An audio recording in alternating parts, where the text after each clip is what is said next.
We're live. Welcome, Abhijit Iyer-Mitra. Praise be, brother. Praise be. Thanks for having me on.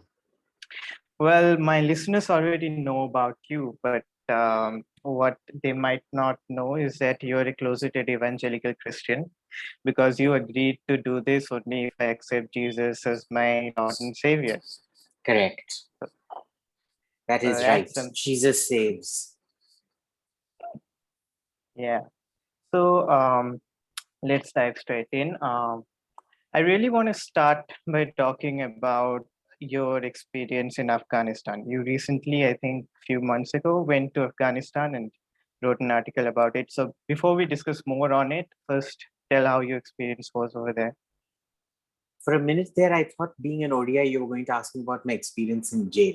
But okay. We'll get there. Okay.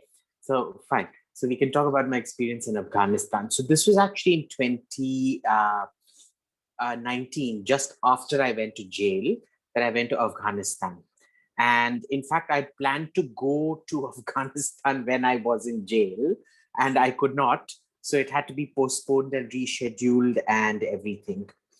But so there were two parts to that trip. One was tourism, and the other was, like all my trips, basically, they're study tours, right? Because the problem in India is you have a lot of people uh, who write about the geopolitics of Iran, the geopolitics of Central Asian oil and pipelines and things, who have never been out there. They expect to go out there based on some official invitation, which, if it comes, will be like for 2 days in the capital talking, going from one hideous five-star hotel to some hideous convention center, official dinners and official talking points. And they think that makes them qualified to talk about these things. They don't understand the local politics, and look, you don't have to go around doing espionage. You just go talk to people. You see the condition of stores, what kind of things are available, how integrated is it with China, how many Chinese products are swamping their markets, things like that. You talk to ordinary people, you get to learn so much about countries doing that. And that's what I keep doing. I keep going to all these weird places or war-torn places and finding out what happens. And over the years, I found I prefer traveling to these places than I do to, say, America or Europe for holidays, because these places are just so much more interesting. So Afghanistan was one of these places. And the thing there was, it had to be arranged very, very carefully, because even going to urban centers is highly fraught with risk. There's actually a business going on where if you land up at the airport, uh, you know, uh, you can't really get a taxi. You have to know somebody to pick you up. You need to have arrangements for people to pick you up and things. And there's a reason for it, because if you tell people, if you pick up a taxi, they might go tell some local Taliban, and I use the Taliban very lightly here. They tell some local warlord or some local thug that this foreigner has come. I took him to this place, and so on and so forth. And then they'll come and kidnap you, and then they'll claim they're a part of the Taliban, right? So it's just one of those things. You have to take a lot of precaution and care. I had to set up meetings with Taliban, which took months and months and months of negotiation to set up. And you couldn't tell the government about it, the Afghan government about it. Though I warned, a lot of my contacts in Delhi, government contacts, that I'll be going there, I'll be doing this. Is there anything specific you want to know? What do you think it's useful? Because you keep going to universities and talking to university professors and saying, tell me what is the lacuna in our understanding that I need to fill out here, and so on and so forth. So it was just a very enriching trip in that sense, I guess.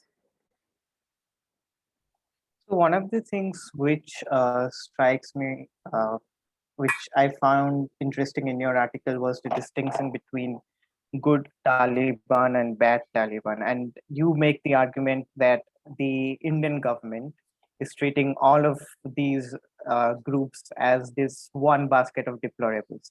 So can you please elaborate on that? Right. So there is, I guess, some part of the Taliban leadership that is still implacably hostile to India. But for most of the Taliban, it's like um,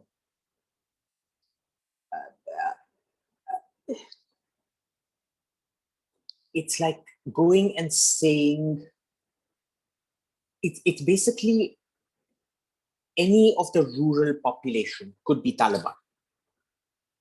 Okay, they will go whichever side, and this happens in every conflict society. And having conflict societies like we do in the Naxal areas or in Kashmir or in the Northeast, we of all people should know this, that in any conflict society where the people seem completely at the mercy of whoever's going to come and do something to them, these people will shift sides. They are also extremely conservative. So you will have people on the government side who will still carry out all the same atrocities on women that we're told only the Taliban would, right? So there is no real separation between people and the Taliban. It's also not a Pashto-centric move. Most of the leaders that you associate with Pakistan may be Pashto, but that same conservatism, I noticed it there very significantly amongst the Uzbeks, very significantly amongst most of the other tribes as well, including parts of Hazara country and things like that. So, and these are things that are to your advantage. You can't just say that everybody is bad. It's like going to Kashmir and saying, if you've said Allahu Akbar in your life, you're bad. Knowing that, well, 99% of the police force fighting there with you are also Muslims who are actually pretty damn loyal to the Indian state. So it's like that. Just because somebody has the label Taliban doesn't mean you club them all into a basket. And that's what that particular thing meant. Because more than, the issue of definitions and my academic irritation with that, this thing, it's also strategically stupid, because I was always taught use divide and rule. If somebody shows that he's got the slightest inclination to come over to your side, even if it's for 2-3 months, after which you'll go back to the other side, use him for those 2-3 months. What do you lose? Right? But we don't do that. For us, if you've gone, it's like permanent. In India, in a country where divorce is perfectly legal, we seem to insist on higher standards for who will fight with us than you insist on your husband or wife's fidelity to you. And that's never a good foreign policy.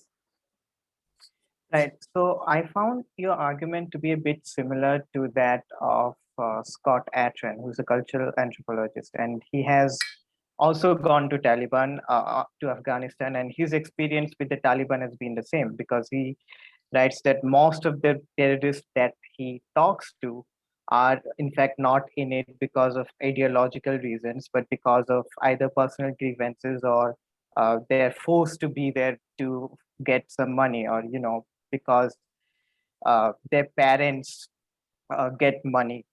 So Atran's argument basically is that all of these Islamic groups, Taliban and Al Qaeda, they have different motives, and so they need to be treated differently. And in fact, he argues that Taliban was aligned with Al Qaeda because of similar motives, but the reason Mullah Umar sheltered Osama bin Laden for a while was not because they had similar motives, because Umar was openly criticizing bin Laden and saying that he has no right to issue fatwa and we condemn it, but because of tribal doctrines, Pashtun Wali principles. So how relevant is it? So do you agree with that?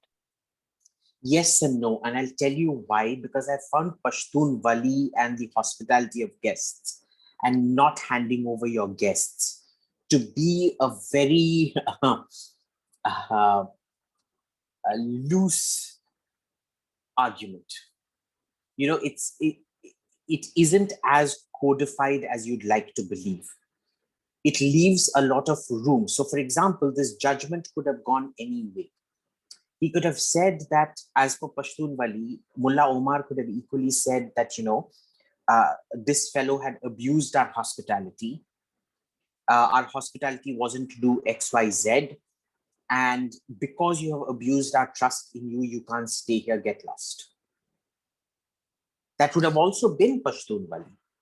He did not. And the main reason he did not, and I guess that was also the main reason why Pakistan was sheltering Osama bin Laden, was that if Osama had been captured alive, a lot of the collusion and coordination that ISI gave Osama throughout his campaign of terror would have been public. And at that point of time, they did not know what was going to happen. America could have just as easily turned on Pakistan at that point of time. The only thing that saved Pakistan was the fact that George Bush was implacably hostile to Iran. And because of that hostility, because Iran could have just said, hey, boss, you want to go attack Afghanistan, come through us. And, that would have solved a whole load of pent up problems with Iran and things like that. But of course, George Bush didn't. And this is sort of a policy lacuna, even in which continues to this day. Even Trump had that thing that, it's always been focused on Pakistan. Iran's just always removed from that equation. So I will not accept that it was based on tribal loyalty. It was at some point based on tribal honor codes, but it was tribal honor codes plus the need to hide intelligence and information. Okay, so, and one of the things that you also found in talking to Afghanistan people is that, many of them were more hostile to Pakistan than they were to India. So, how does that make sense? That makes perfect sense because most Afghans believe that Pakistan has destroyed their country. Right? They all have this. So, this may be real or not, because from all that I can tell, Afghanistan is just as violent today as it always was at a rural level.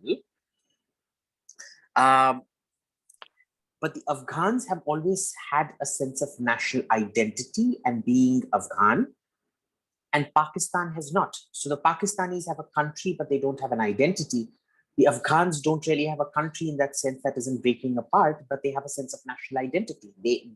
They are not obsessed with becoming, unlike Pakistan, you see, from 1947 to 1960, they went obsessed with being Persian. And from 1979 to till about 2010, they went obsessed with being Arab. And from 2010 onwards, they went obsessed with being Turkish. Right? Pakistan has these wild swings of identity schizophrenia because it exists. The very basis of its existence is to deny its Indian Muslim identity. Right? So even though they claim to be Indian Muslims,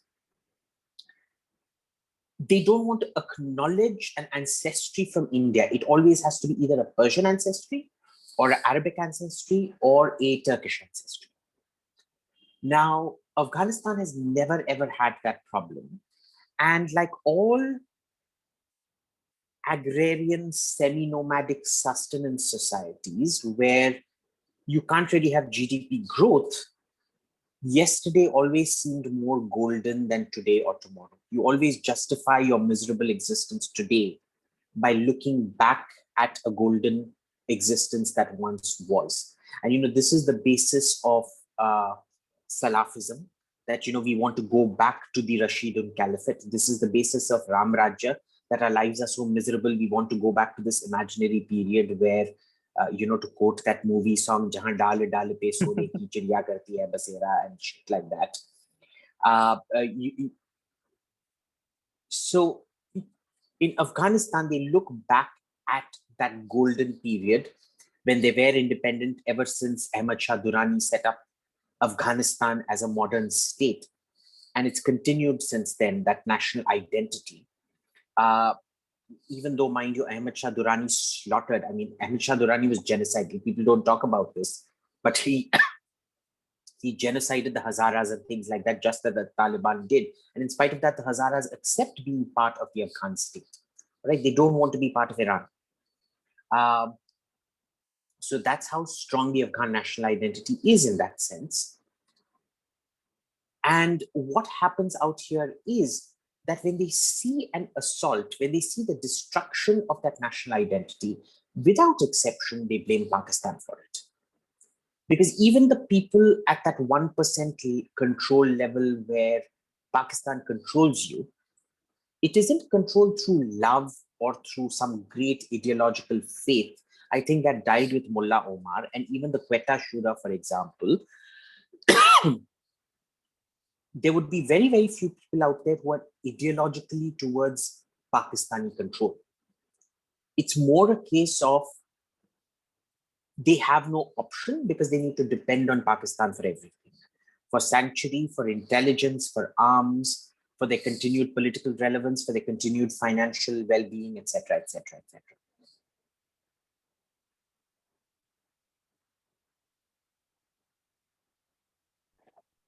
Hello, I think you Hello, cut off. Can you hear me? Yeah, I can yeah, hear right. you. Can you Okay. hear me? Yes, now I can. So can you Okay. please repeat the last point? Yeah. So what I said was that it's basically even that 1% at the top of um, uh, the Taliban who would be ideologically opposed to India, uh, even their loyalty to Pakistan isn't a sort of love relationship with Pakistan or some great Islamic unity nonsense. It's more to do with the fact that their families are held hostage, with the fact that they are dependent on Pakistan for money, for their political relevance, for contact with their families, for their safe haven, everything. So there is no part of the Taliban that does not, realistically speaking, hate Pakistan. So, what changes do you think Indian foreign policy needs to make towards Afghanistan, and how will it benefit India? The first thing we need to understand is we need to play divide and rule, which is if any Taliban is willing to come and fight for you, accept that. Don't go by these norms. We need to create an Afghan national defense force, like a normal state. Afghanistan is not a normal state.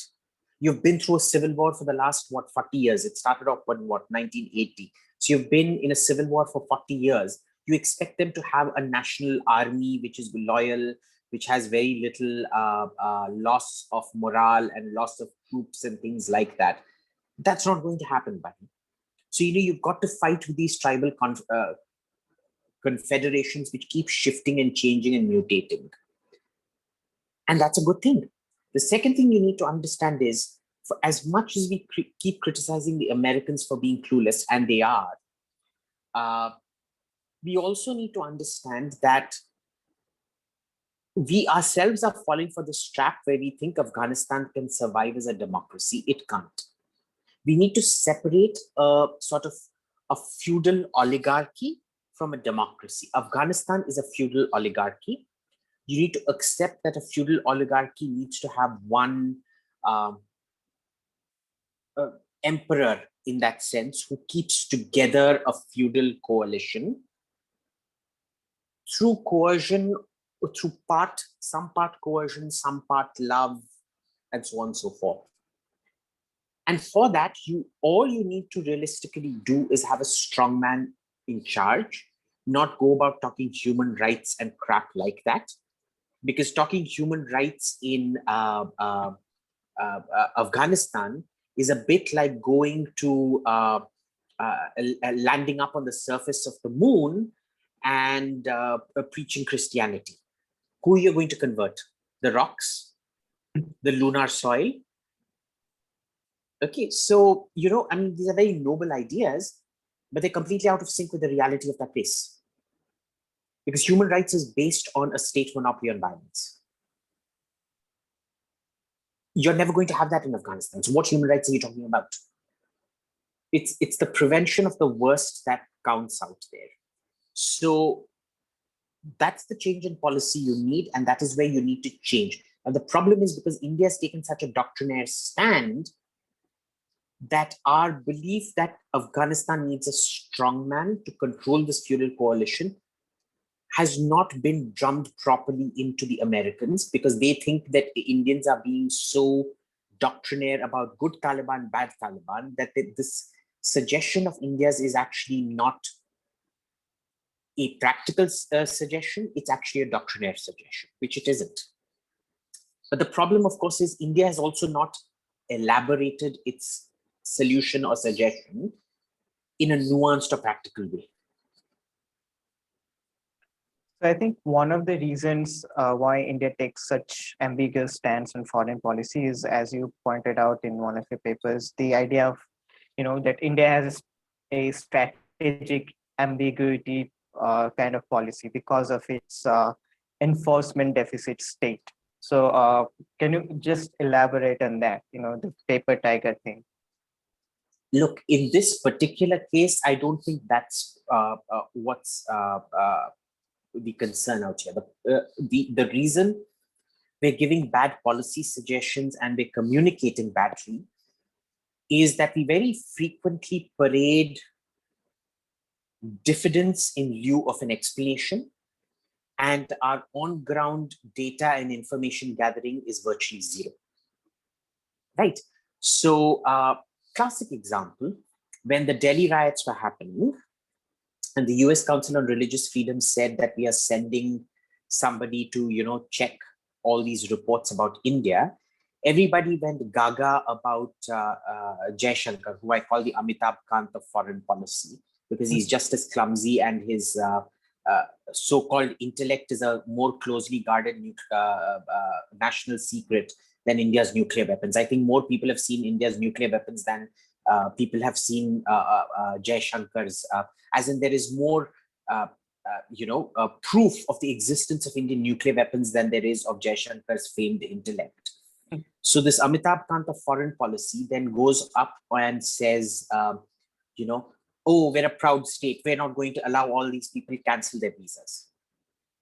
Now, what was he doing that entire time when the narrative was being set about the Delhi riot? Did he hold press conferences? Did he call ambassadors over? Did he call the press over and told them, here's what you've written, this is all wrong, here's why X, Y, Z? No. Now, when you're not giving direct information to foreign countries, you're not breaking the news cycle. What are the data points that foreign countries' bodies are going to rely on? It's going to be newspaper reports. And then when they make their assessment based on those newspaper reports, what are you basically saying that,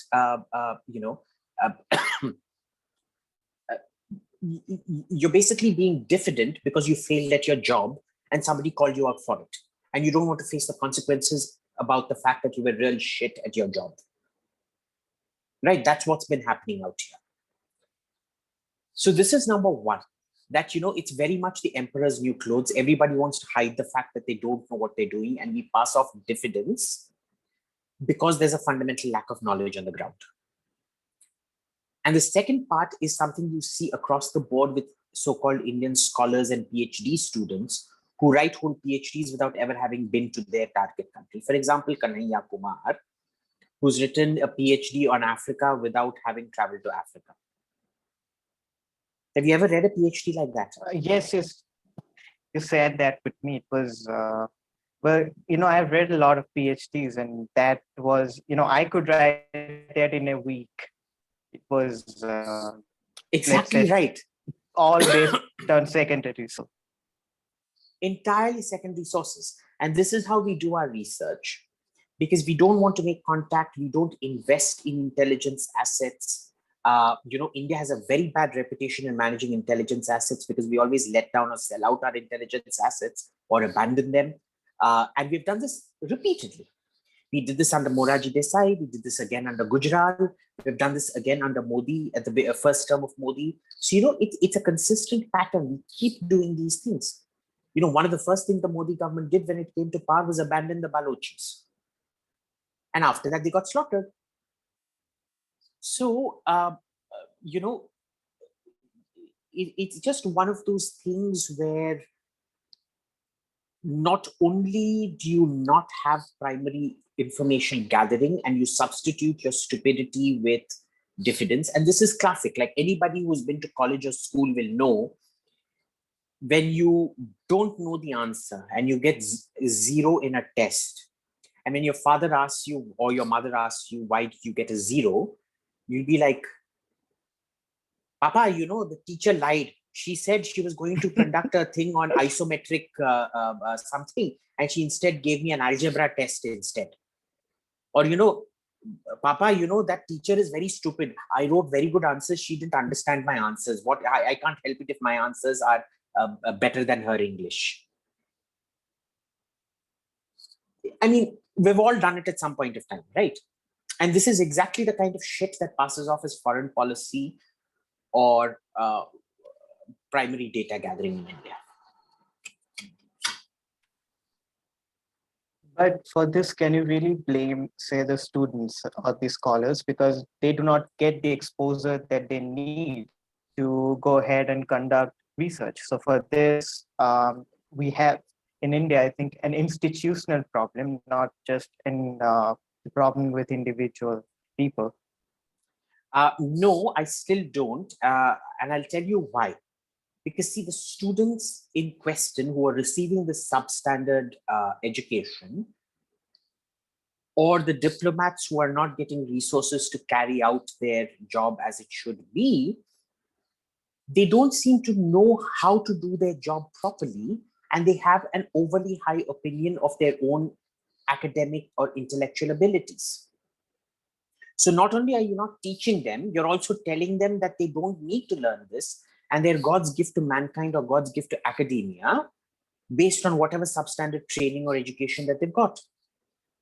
So it's not just an institutional problem. See, a smart person should be able to understand what are all the lacunas in their training, in their own training. Because if you don't have an internal locus, if you don't do an internal audit, you'll never be a good officer no matter what you do.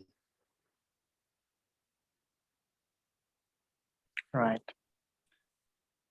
So one of the things that you seem to hate lots of things, and one of the things that you hate is Indian bureaucracy. So what is your criticism of Indian bureaucracy, given that you are the son of two bureaucrats? Sorry, you're breaking up. One of my criticisms is, can you Well, repeat that question? I was asking you about your criticism of bureaucracy, given that you're the son of two bureaucrats. Well, my criticism of bureaucrats is what my last answer was. It's the classic Dunning-Kruger syndrome, right?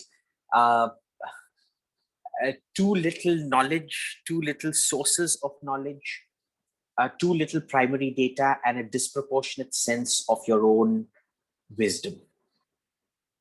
So what I told you about JNU and diplomats is that, I guess, was a composite answer to your current question as well. Because, a modern state requires extraordinary micro-specialization. In India, we don't have that. You have a generalist bureaucracy, and that's perfectly fine as long as a generalist bureaucracy only deals with macro policy and understands how to connect the dots. The problem in India is you throw them into micro situations right in the beginning, generic micro situations, which is law and order at the district level, because your first posting is always district collector or deputy collector. And then you expect them to manage the economy and things like that. Right? You haven't evolved to a modern day information age bureaucracy. You still remain a generalist colonial bureaucracy, which was perfectly fine when you had just 100,000 white people ruling over a country of 300 odd million, whose sole purpose was extraction of resources. It's not a governance bureaucracy, it's an extraction bureaucracy. Because the whole point of the bureaucracy was to give the semblance of government without costing the government too much, so that the profits remitted back home would be the most. Right. And that is what you have today. Right. So I watched a lot of your interviews in preparation to this, and one of the things which I found you often talk about is what is currently happening in Oxford and Rutgers with the diaspora. So I haven't really followed the case. So if you could just, tell us in brief what is happening and then your assessment of it.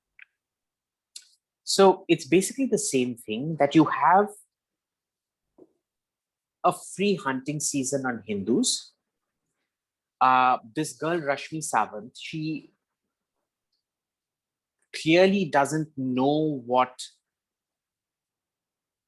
because you're not brought up in the Western nuance, you're brought up in the Indian nuance, where the Indian context is very different from the Western context. She makes some statements which people go and, you don't even, if you and I read those comments, you're like, what's the big deal about it? But apparently it's a very big deal on Oxford. So she's been attacked initially for not understanding, for being culturally clueless about British sensibilities, onto which piled on a whole bunch of Hindu phobes who attacked her just for being a Hindu and for her parents having donated to the Ram Mandir movement or celebrated the Ram Mandir movement. One case of extreme Hindu phobia. And the second thing that has happened is in Rutgers across the Atlantic, which was that you had this horrible, horrible woman, Tawdry Trashkey, who keeps going off on these rants, which are completely unacademic, by the way. She basically put out a tweet saying Rama was a misogynist pig. Sita calls Rama a misogynist pig. And she claims this is based on a translation by XYZ. And the fellow who actually translated it came out and said, that is not what we said. This woman is completely misinterpreting it. And she gets away without consequences. So you see, the standard thing out here is, now imagine in this day and age, would any white person be allowed to appropriate Black studies or Islamic studies? No. But in her case, she's allowed to appropriate Hindu studies from a completely bloody hostile point of view. And if you looked at the initial reaction that came out of the trashy Rutgers management, it was something saying, oh, we're going to protect academic freedom. So in everything else, they're worried about, the sensitivities of a community. But in case of Hindus, it's academic freedom. And then the pushback was so great that Rutgers had to tone it down and come out and say sorry, kind of. So basically what I've been dealing with and talking about a lot has been this sort of barely masked Hindu phobia. And why exactly is this happening? Because the West talks a lot about inclusivity and Islamophobia and all of these things, but when it comes to you know substandard scholarship of Audrey Truskay or what's happening in Oxford, so why are Indians, the Indian diaspora in particular, a soft target? For several reasons. One is that they're disunited. B is that they are not a coercive minority. You won't get suicide bombed or beheaded if you criticize this particular minority. So, there are too many carrots to go after this minority. There are not enough sticks to deter you from going after this particular minority. And remember, a movement like the woke, a collection of movements, what we call wokeism, is essentially based against so-called privilege. And with Hindus, because they are a model minority wherever they go, they will fundamentally be seen as part of the privileged and be attacked for it. The next thing that you see about all of this is the fact that, Indians themselves are such a divided house. And finally, so it's very easy to play divide and rule. And finally, the problem for these people is that Indians, along with certain other Asians, Chinese and Vietnamese, they are living proof that this whole bullshit narrative of victimhood is complete codswallop.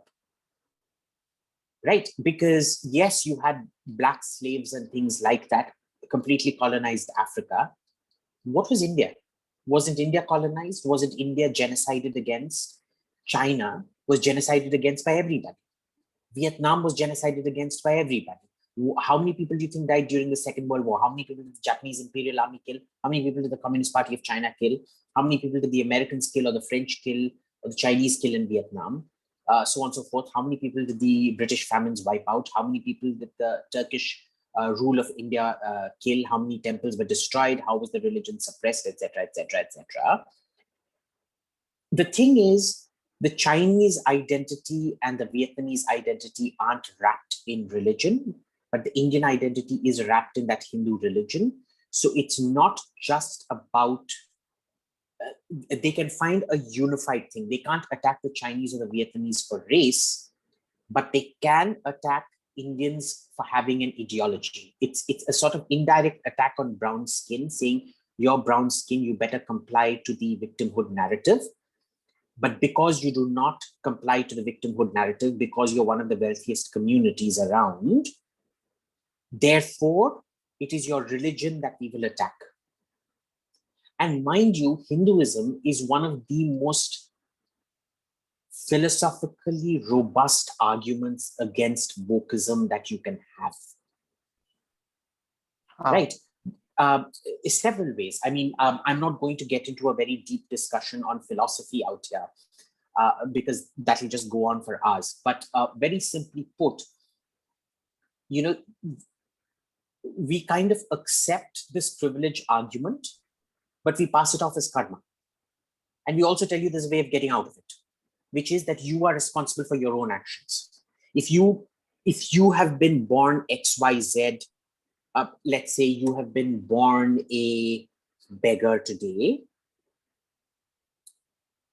we accept privilege, which is that you've done something. It's a different take on privilege, but if you look at it technically, it's the same privilege argument. You're a rich spoiled brat because of inherited privilege. You're a beggar today because of a lack of privilege. It's the karma is that same privilege argument. But here's the point. The karma argument is also that it is up to you. You are responsible for changing your destiny based on your actions today.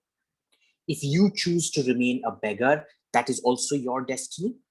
If you want to change it, go ahead and do it. And that is not an argument that these people are willing to buy. Okay, because if you look at all the Abrahamic religions, it is intrinsically tied. There is a finality to it. There is an external force dictating it, which suits the woke argument perfectly. Here, it's in the Abrahamic religions, it's God dictating it. In wokeism, it's the state or this, the deep state or the elites dictating it, or systemic institutional racism dictating it. Hinduism is the only one that says you can get out of it, boss. You are the determiner of your own destiny. This is just one of the arguments. There's several. I'm not going to go into it, but this is one of the most problematic arguments for wokes, which is why it all teams up into a nice packet. Perfect target, disunited, enough carrots to attack the community, not enough deterrents to prevent you from attacking the community. The fact that you are a non-conformist community, and the fact that your religion is essentially pokes fun of this whole argument of privilege. Well, or gives you a pathway out. See, it's not poking fun. It's actually giving you a pathway out, which is more dangerous. Yeah, well, while we see the same kind of, violence against Asian or discrimination against Asian, as you have pointed out, Asians are considered a soft target, but in the case of other Asians in the academic community, with let's say other religions like Buddhism or Shintoism, they do not, like an academic cannot make factually incorrect statements about that and still be considered credible. Like Audrey Truskay makes a totally blatantly factually incorrect statement and is still in Rutgers. So why is it that when it comes to Hinduism, you're allowed to make that sort of argument, but if you make it on other religions, say a historian who says that, or a religious professor who says that Jesus was born in India, is will be considered a pseudo historian for good reasons. This is the power of the narrative making elite and what the BJP and Modi have not understood. Now, this is the first thing you do when you get power is to replace the narrative making elites, that sort of validation circle and the narrative chamber. Because remember, a country, a nation state is a myth. It's an imagined identity. It is based on a narrative. It is based fundamentally, the basis of every nation state is bullshit. It's just bullshit that has been mutually agreed to in some kind of a consensus. It'll never be a complete consensus, of course, in some kind of a exercise. Now, the problem here is ever since the BJP has come to power, it hasn't removed the old narrative making elite. They have retained their positions of power, nor has the BJP invested in creating a new narrative making elite. And therein lies your problem. So what you have is an old elite which are trying to that are trying to attack this new idea of India, which is being created through a change in electoral practices rather than a thought out attack on the idea of India from above. And I think you really need to know the extraordinarily low intellectual caliber of BJP leaders to understand that these people are incapable of making any kind of macro changes or even understand the kind of narrative changes required. And therein lies the problem, because these narrative making elites also run an intellectual extortion exercise, wherein if you don't give them money, they will not give you credibility. In fact, they will destroy your credibility, which is what they've been trying to do to the Ambanis and the Adanis. Right? So their hatred for the BJP, basically, and mind you, if the BJP is just the mask, their hatred is for a newly resurgent section of the population that no longer accepts their stewardship of the narrative of India or their interpretation of the narrative of India. And they are trying to hold on to their family business by attacking the belief systems of those people that are slowly probably bringing out that change, but failing miserably because the people they elect are so clumsy and incompetent. And that's the thing. It's entirely a financial exercise. And this is why when the Norman invasions of Britain happened, or the Turkic invasions of India happened in 1066 and 1192, the first thing any of these people did was completely change the elite. The elite replacement was absolute and complete. Just like when the British conquered India. They created a whole new set of elite and completely dispossessed the old Mughal Umrah. Right? That is how you create narratives. Right. So to move on to a completely different but relevant topic, freedom of speech. Speaking of freedom of speech, now is going to discuss about experience, because you've been enlisted for making a joke that I found to be funny. How was your experience in jail? Interesting. How was my well, you'll have to be a bit more specific because there's so many aspects. I think the biggest thing was that I didn't have access to YouTube, because I usually find a lot more interesting things on YouTube, like different interpretations of history, talk shows, and things like that. then you get on TV, because TV is just, I don't own a TV. And so I was forced to watch TV. I couldn't really read books because there were too many distractions around. I can read books when I'm in a closed environment. So that was like 40 days of lost knowledge. And 43 days of lost knowledge is a lot of lost knowledge.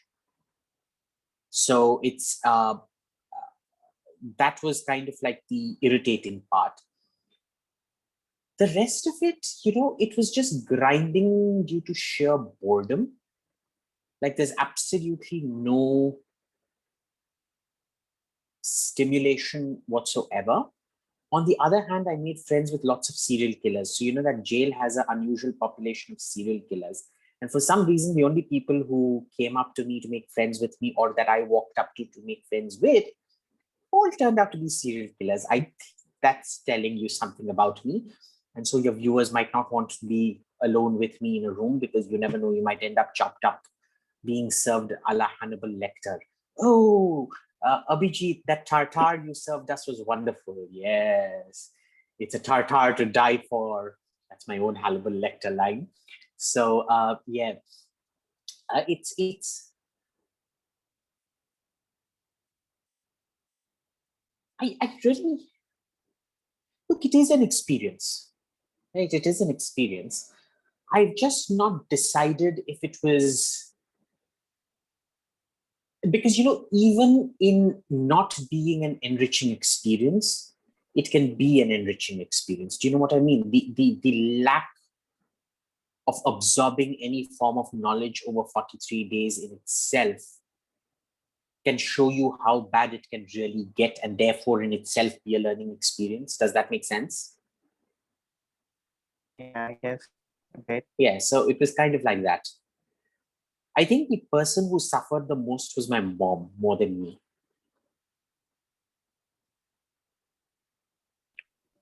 Yeah.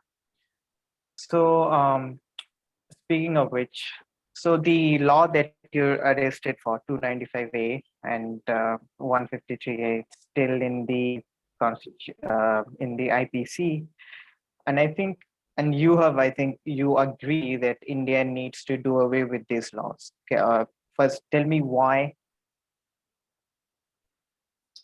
No, I don't say that we need to do away with these laws.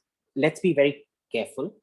I say we need to refine and be clear about the jurisprudence of these laws, because the application of these laws, but the application of all laws in India is highly erratic, to the point that the rule of law in India is a sad, pathetic joke.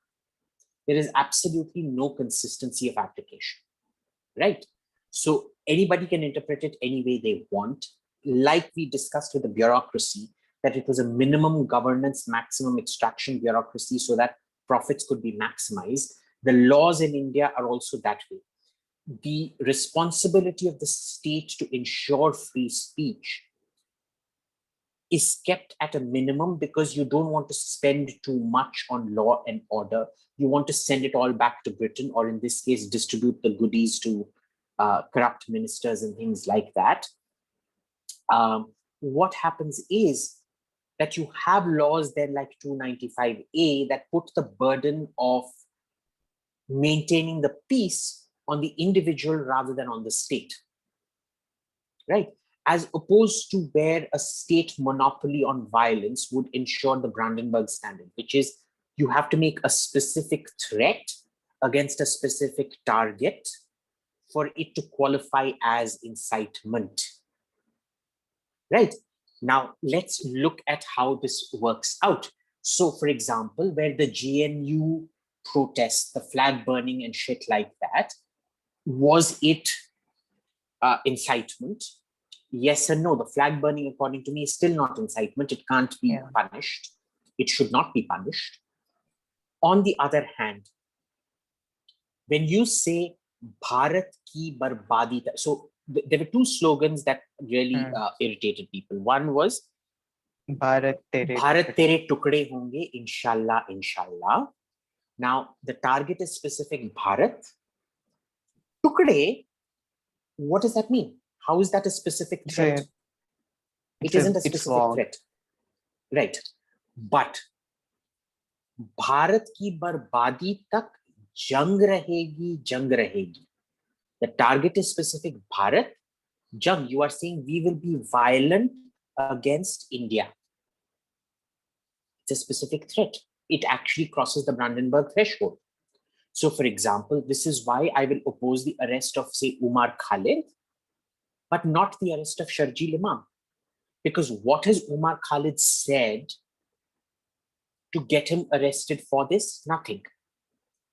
Sharjeel Imam, on the other hand, made a very specific threat, which is that Siliguri corridor, Chakka Jam. It was a specific target, the chicken's neck. Chakka Jam, a specific threat. Okay.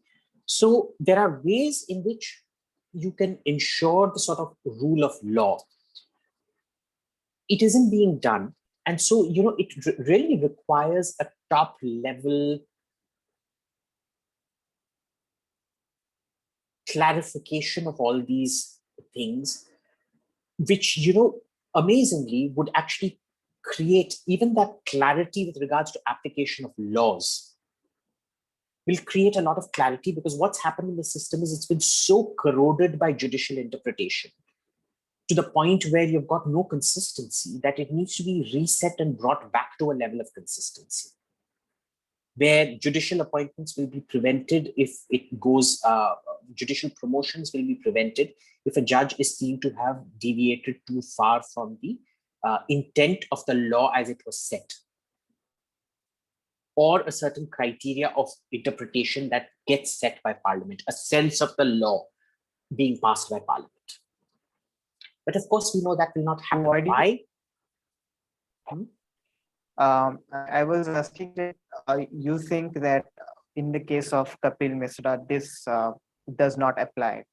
But if you look at his slogan, which is that Bharat ke gaddaro ko goli maro sarlo ko, which to me sounds like a specific violent threat. Yes, but who is Bharat ke gaddar? See, if you say Khalistaniyon ko gole maro salon ko, you have identified which movement is there, right? If you say, for example, Kisanon ko goli maro salon ko, ya Shaheen Bagh ke blockaderon ko goli maro salon ko, you have set a specific threat. Okay, if you say, for example, क्या कहते हैं,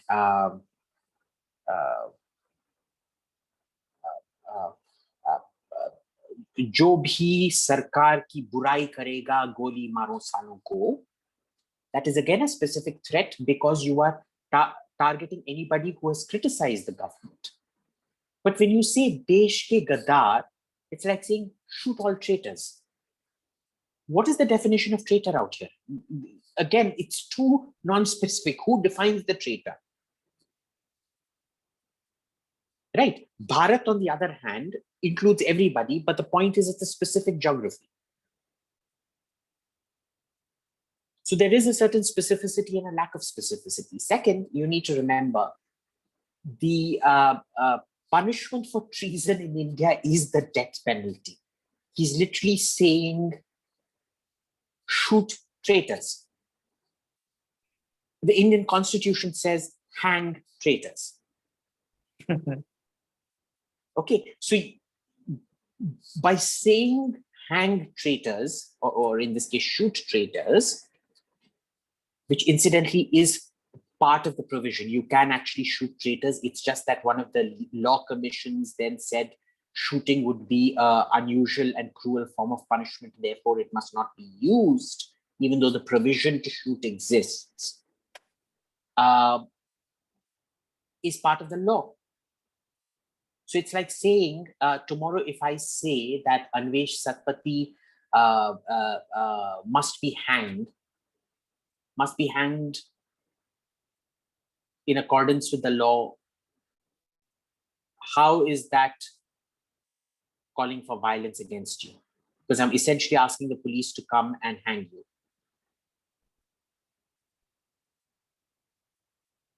If you've done something hangable. So again, Yeah. look, there's multiple ways in which this goes about. And that is why I don't think what Kapil Mishra said. No, that was Anurag, no? Or was it Kapil Mishra as well? Yeah, Anurag, I think. Anurag Thakur. Hand traitors. Cool. So I think the argument that those who oppose, those who want these laws to retain make is that India, as you know, is a partly feudal society. It hasn't completely industrialized, and that in a society like India, violence will be prevalent. There will be mobs, and that provocations and hurting religious sentiments will lead to actual violence, whether you like it or not. As Correct. in a very matter of fact manner. So it is a consequence list argument, and like, how do you respond to that? Sorry, just repeat that question. I didn't get the entire thing.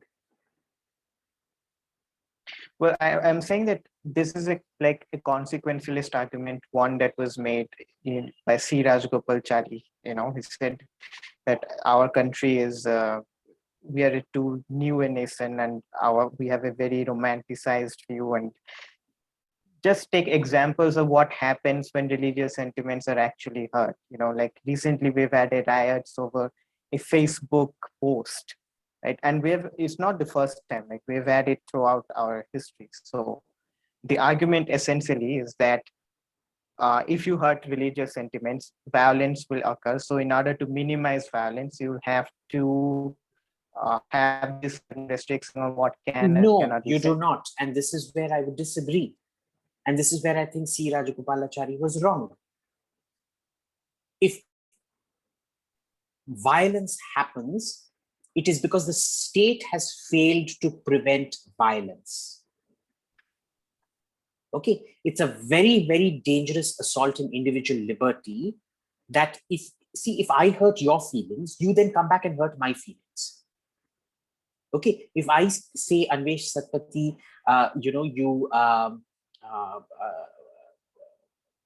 you ugly, overhaired baboon, then you come and say, Abhijit, you fat, bald chimpanzee. It doesn't give you a right to come burn down my house. Okay, now, these are all excuses used to not increase the police force. These are all excuses used to not give the police force training. These are all excuses used to minimize expenditure of the state on law and order. These are all excuses used to not crack the whip on the judiciary. Don't pass the burden of state failure onto the people. All right. And this is where I tend to disagree with Rajagopalachari, because he was brought up in an environment where he believed in minimum government. But remember, in order to have minimum government, you need to have maximum security and law and order. So this is where I think he was a bit confused on first principles. Well, yeah, I absolutely agree with that. But the thing is, I do not see any party, any political party, whether it's the Congress or the BJP, actually bringing in the systematic reforms, because first, there is no popular public pressure. Like if the Congress comes to power tomorrow, it will not change anything systematically. It will, the Look, same thing would. the Congress is incentivized in the system. The BJP is too stupid to do anything about the system. And the people have been dumbed down by the same dumb education that plagues the BJP leadership to understand how they're being screwed over in a million different ways by their substandard education. So we're doomed. So we're doomed. Right. So one of the things that I heard was, and I never thought of it that way, was the class divide. That is, you contrasted the class divide in India with the class divide in Europe, and your argument was basically that in Europe, a millionaire and a sweeper, to use your example, can go to a bar and it will not be surprising or shocking or whatever, and that is considered to be a normal. While in India, that is a very like rare thing. And one of the reasons you cited was that the language, and I never looked at it that way, because you said in India there is the difference between tu and aap, while in English there's only you. Mm. And I think this is when if I think about it, this is a fair argument, one with which I think the proponents of Sapir-Whorf hypothesis will agree. So please elaborate on that. I want to hear more about it. Look, the language argument only marginally applies to the class divide, because remember, the class divide is also based on minimum income and the general standard of living, right? The Gini coefficient in that sense.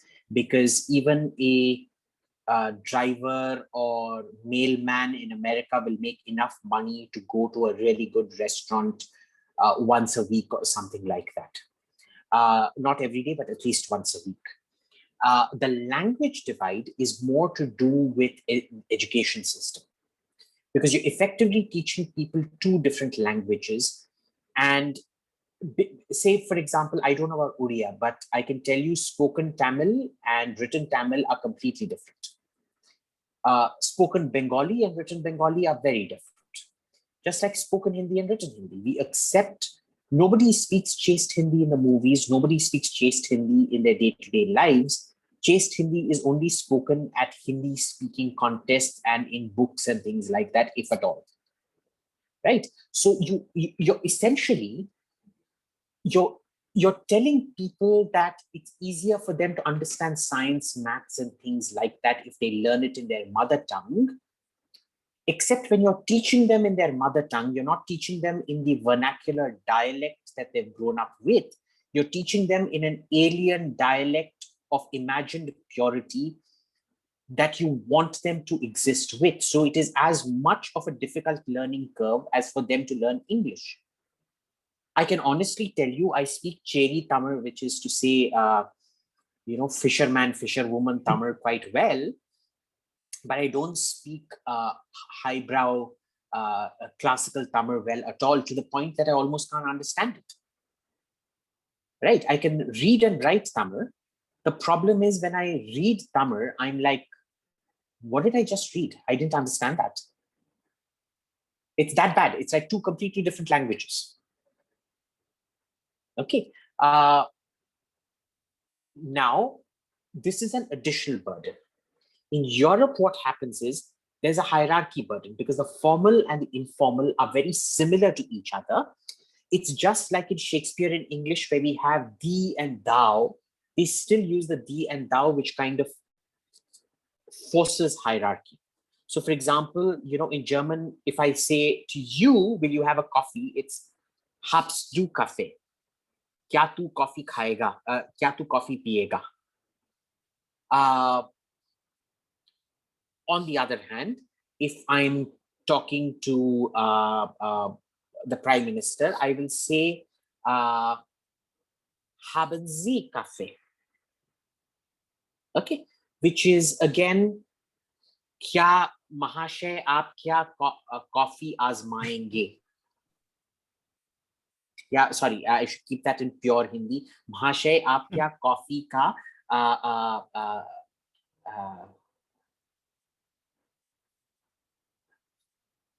I don't know how it is in pure Hindi, but anyway.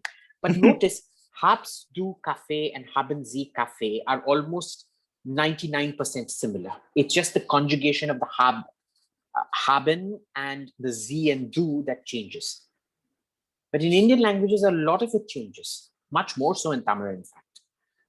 So that kind of defines the way in which in Europe, it leads to some kind of hierarchy, which has been overcome because of industrialization.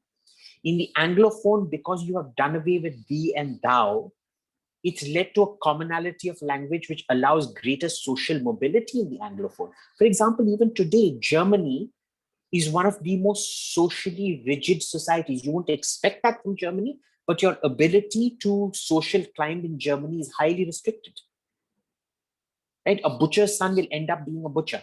He will remain in that same income category. It's a very good income, but he will always remain in that income category. The possibility of him moving up a few categories in the scheme of things is virtually non-existent, as opposed to anybody in Anglophone who is far, far freer to move up, and language plays a very important role in that. Right? Now, here's the thing. You might be asking me, isn't that exactly the woke argument that language determines things? Yes, it does. The problem is the wokes take it to the extent, they take it to the hyperbolistic extent that my third-ratedness is because of your linguistic predilection. No, you are a third-rater because you were fundamentally born a third-rater. You were not genetically gifted. You're a moron. In 1% of the cases, I might grant that there are some systemic prejudices that have led to it, but in 99% of the cases, if you look at these schmucks, trust me, they are exactly in the gutter where they deserve to be. You seem to hate third raters very much, and I think they exist on both the sides. This is a world, we live in a world that celebrates third raters and ass lickers. Is in a country that there's in a country that in a country that lionizes and glorifies third raters, which is why, when I make the argument that Hinduism is the most potent argument against wokeism, it's quite surprising, because India is the greatest celebration of third-ratedness that has existed as a modern day experiment. And why do you think that is? Is it because of it's because of the ecosystem that began under Nehru, where you started celebrating as a profound intellectual anybody that would lick Nehru or the family's ass. And it's now reached a point where all you have to do is produce some third-rate shit which shows Nehru or his descendants as being these extremely far-sighted, brilliant people, and you will be celebrated as the best thing to happen in a very, very long time, which then means that you've created a closed echo chamber. And when you keep losing elections and bring your party down to 44 and 52, nobody has the guts to tell you to your face that you're an actual third-rater. People do, they just don't listen, I guess, or they surround themselves with a few. They don't actually. The way they are surrounded by this wall of self-delusion, and they maintain that wall of self-delusion, is remarkable. But it's the law of diminishing returns. You keep, at some point, when you keep investing in narrative makers, you capture the narrative. But then, isn't it so beautiful about India that it is not the so-called educated intellectual elite of the right that have been able to defeat the narrative of courtiers? It's actually the average common voter who has defeated the narrative of courtiers, in the same way that it wasn't the so-called highly educated 90% plus education South that defeated the emergency. It was the so-called cowbelt of semi-literate or overwhelmingly illiterate voters who defeated the emergency. So, people do really, when push comes to shove, they know what's good for them in this country, I think, better than the elites in this country do. Right. So I want to... Anwesh, we'll have to wrap this up quickly. I'll have to go at 7:30 sharp. Okay, good. Time. Cool. Last question. How do you think we can fight wokeness? Because here is how I look at it. There was a movement in the 1990s, the behaviorist movement, which actually believed in all of this, the blank slate idea, which the Wokes believe in. But the behaviorists were objective, they believe in objective scientific facts. So when facts were stacked up against them, they stopped believing in that. And behaviorism was overridden by cognitive psychology. But in the woke case, when they do not really believe in objective facts, how do you convince them? And herein lies the problem. The Wokes not only do not believe in objective facts, they also believe in the absolute use of state power to further their ideology. And the problem is they are an extremely dangerous rabble-rousing movement because they celebrate third-ratedness and blame everybody except themselves for it. Now, in a society where high intelligence or genius will always be anthropologically restricted to between 3 to 7% of the population, you are essentially telling the remaining 80-90% of the population that they are where they are not because of themselves. They are where they are because of the remaining 3 to 7%. Now, even if 50% buy this argument, that still makes about 45% of the population. You need only 15% of the population for revolutionary change. They have 45%, 3 times the required amount. Unfortunately, the only way of dealing with Wokes is through state action. And the problem is those opposing Wokes are also traditionally the ones who are traditionally opposed to state action. This is the lacuna of Rajagopalachari we were discussing earlier. Remember, on how he did not believe in state action, even though it is state action that protects the citizen. It's sort of the minimum governance responsibility. So I believe now that wokeism and this assault on facts and meritocracy and things like that needs a very, very harsh law and order situation, law and order response by the government, and a strict adherence to the scientific revolution. You want to make a point, it will have to be based on objective facts. It cannot be subjective. Because remember, it has always been humanities that has controlled the narrative. We like to think in India that, it is the nerds from XLRI and BIT and IIT and things like that who control the narrative. No, they are essentially white-collar coolies who can afford Ferraris, but they remain coolies. Okay, because remember, wherever you go, be it the Christian church, be it the Soviet Union, or be it the Church of Wokeism today, it has always been social pressure that has controlled science throughout history. It has always been the subjective that has controlled the objective throughout history. It has always been the subjective that has grabbed power, retained power, and controlled power, never the objective, even though communism liked to mask its subjectivity under the guise of objectivity and scientific facts, which it was not. Right? So you need state action. And this is where, you're seeing the beginnings of the breaking down of the ideological barrier, where the principled old left today has more in common with the intelligent right, which is why people like, say, Glenn Greenwald or people like that, Chomsky, who have been labeled, and Chomsky, who have been cancelled and labeled Russian spies, which is perfectly fine.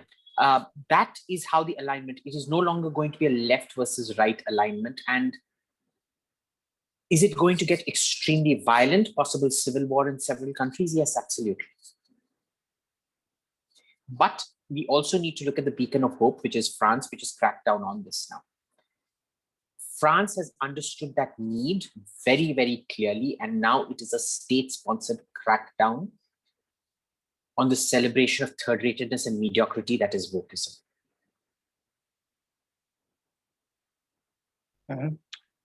On that note, thank you, Abhijit Iyer-Mitra, and I'm sure I'll have you again. And I had a fantastic time with you. It's always a delight to talk with you because of the insights that you have, get from so many diverse topics on anthropology, politics. So it's always fascinating to talk with you. Thank you. And like, comment, share, subscribe. Thank you, Insa, and thank you, and praise be to our Lord in Christ. Bless you all. Insa Ganesa. Praise be to Jesus, bro. Okay, ciao.